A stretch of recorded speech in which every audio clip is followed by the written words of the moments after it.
ഏവർക്കും സിനിമാ വാർത്തകളിലേക്ക് സ്വാഗതം. വിസ്മയ മോഹൻലാൽ നായികയെ എത്തി ജൂഡ് ആൻ്റണി സംവിധാനം ചെയ്ത് എത്തിയ ഏറ്റവും പുതിയ സിനിമയാണല്ലോ തുടക്കം.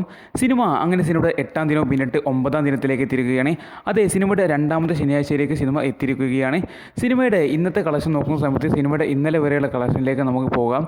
ഇന്നലത്തെ കളക്ഷൻ നമ്മൾ നോക്കുന്ന സമയത്ത് ഇന്നലെ നമ്മൾ പറഞ്ഞതുപോലെ തന്നെ ഇന്നലെ സിനിമയ്ക്ക് നമുക്ക് കാണാൻ സാധിക്കുന്ന കളക്ഷൻ ഒരു ചെറിയ ഇടിവ് ഇന്നലെ വെള്ളിയാഴ്ച സിനിമയ്ക്ക് സംഭവിച്ചിരിക്കുകയാണ്.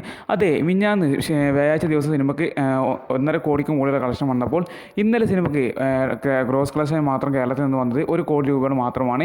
അത് ഇന്നലെ കേരളത്തിൽ നിന്ന് 1 കോടി രൂപയുടെ മാത്രമാണ് സിനിമയ്ക്ക് കളക്ഷൻ വന്നിരിക്കുന്നത്. അപ്പോൾ സിനിമയ്ക്ക് വീണ്ടും 1 കോടി രൂപ ലഭിക്കുന്ന കേരള കളക്ഷൻ ലഭിക്കുന്ന ഒരു ദിവസമായിട്ട് വെള്ളിയാഴ്ച മാറുകയാണ്. ഇപ്പോൾ സിനിമ 1 കോടിക്ക് താഴെ കളക്ഷൻ കേരളത്തിൽ നിന്ന് വന്നിട്ടില്ല എന്നത് മറ്റൊരു അത്ഭുതം കൂടിയാണ്. എന്നിരുന്നാൽ പോലും സിനിമയ്ക്ക് ഇപ്പോഴും ഗംഭീര ഒരു ഹോൾഡ് തന്നെയാണുള്ളത്. കാരണം ഇന്നലെ നിരവധി സിനിമകൾ ഇന്നലെ റിലീസായിട്ടുണ്ടായിരുന്നു. എന്നിട്ട് പോലും സിനിമയ്ക്ക് ഇന്നലെ 1 കോടിയോളം രൂപ ഗ്രോസ് കളക്ഷൻ ഉണ്ടായത് തന്നെ വലിയ കാര്യം തന്നെയാണ്. എന്തായാലും സിനിമ ഇന്ന് ശനിയാഴ്ച ദിവസത്തിലേക്ക് കടന്നിരിക്കുകയാണ്. ഇന്നലത്തെ സിനിമയുടെ കേരള കളക്ഷൻ നമ്മൾ നോക്കുന്ന സമയത്ത് 1 കോടി രൂപയാണ്. ഇന്നലത്തെ വേൾഡ് വൈഡ് കളക്ഷൻ 2 കോടി കടത്താൻ നമ്മൾ എക്സ്പെക്ട് ചെയ്തിരുന്നത്. ഇന്നലത്തോടു കൂടി സിനിമയുടെ വേൾഡ് വൈഡ് കളക്ഷൻ 32 കോടി കടന്ന് 33 കോടി രൂപ എത്തിയിരിക്കുകയാണ്. സിനിമ ഇന്ന് ശനിയാഴ്ചയിലേക്ക് എടുത്തിരിക്കുകയാണല്ലോ. സിനിമയുടെ ഇന്നത്തെ പെർഫോമൻസ് നമ്മൾ തീർച്ചയായിട്ടും ഗംഭീര കളക്ഷൻ നമ്മൾ പ്രതീക്ഷിക്കുകയാണ്. കാരണം ഇന്ന് ശനിയാണ്, ശനിയാഴ്ച ഒരു വർക്കിൻ്റെ അല്ല, ഒരു ഓഫ് ഡേ ആണ്. ഇന്ന് ഓഫ് ഡേ ആയതുകൊണ്ട് തന്നെ ഗംഭീര കളക്ഷൻ നമ്മൾ പ്രതീക്ഷിക്കുകയാണ്. എല്ലാവരും മിക്ക പ്രേക്ഷകരും ഫാമിലി ഓഡിയൻസ് ആരായാലും സിനിമ ഇന്ന് ശനിയാഴ്ച ദിവസം നല്ലൊരു കളക്ഷൻ പുറത്ത് നമ്മൾ പ്രതീക്ഷിക്കുകയാണ്. ഇന്ന് നമ്മുടെ കേരളത്തിൽ നിന്ന് എക്സ്പെക്ട് ചെയ്യുന്ന കളക്ഷൻ എന്ന് പറയുന്നത് 2 കോടിക്ക് അടുത്തുള്ള കളക്ഷൻ തന്നെയാണ്. അതെ, 1,70,00,000 2 കോടി റേഞ്ചിലാണ് സിനിമയുടെ കേരള കളക്ഷൻ നമ്മൾ എക്സ്പെക്ട് ചെയ്യുന്നത്. എന്തായാലും മികച്ച കളക്ഷൻ സിനിമ ഇന്ന് നേടിയെടുക്കുന്ന കാര്യത്തിൽ യാതൊരു സംശയം നമുക്കില്ല.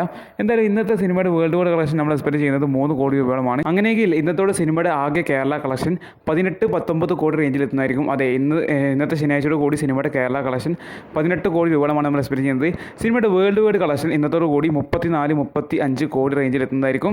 അപ്പോൾ ഗംഭീര കളക്ഷൻ കുതിപ്പാണ് സിനിമ നടത്തിക്കൊണ്ടിരിക്കുന്നത്. ഇനി നാളത്തെ കളക്ഷനും കൂടിയിട്ട് ഞായറാഴ്ചയാണല്ലോ, ഞായറാഴ്ച ഇതിനെക്കാട്ടി മികച്ചൊരു കളക്ഷൻ പ്രതീക്ഷിക്കുകയാണ്. അങ്ങനെയെങ്കിൽ നാളത്തോട് കൂടിയിട്ട് 20 കോടി രൂപ കേരള കളക്ഷൻ സിനിമ നേടിയെടുക്കുന്ന കാര്യത്തിൽ നമ്മൾ സംശയിക്കുന്നില്ല. അത് നേടിയെടുക്കട്ടെ എന്ന് നമുക്ക് ആശംസിക്കാം. പിന്നെ നാളത്തോട് കൂടി സിനിമയുടെ വേൾഡ് വൈഡ് കളക്ഷൻ ഒരു 36-37 കോടി റേഞ്ചിൽ എത്തുന്നതായിരിക്കും. എന്തായാലും സിനിമ ഇനി വരും ദിവസങ്ങളിൽ 40 കോടി രൂപ റേഞ്ചിൽ എപ്പോൾ നമുക്ക് കണ്ടെടുക്കുന്നത് ചെയ്യാം. എന്തായാലും നിങ്ങൾ ഈ സിനിമ കണ്ടോ, നിങ്ങളുടെ അഭിപ്രായം തീർച്ചയായും കമൻറ്റ് ചെയ്യുക. ഇപ്പോഴും നിരവധി സിനിമകൾ ഈ സിനിമയുടെ കൂടെ കളിക്കുന്നുണ്ടല്ലോ. എന്നിട്ട് പോലും ഒരു ഗംഭീര ഹോൾഡ് തന്നെ തുടക്കം സിനിമയ്ക്ക് ഇപ്പോഴും ഉണ്ട്.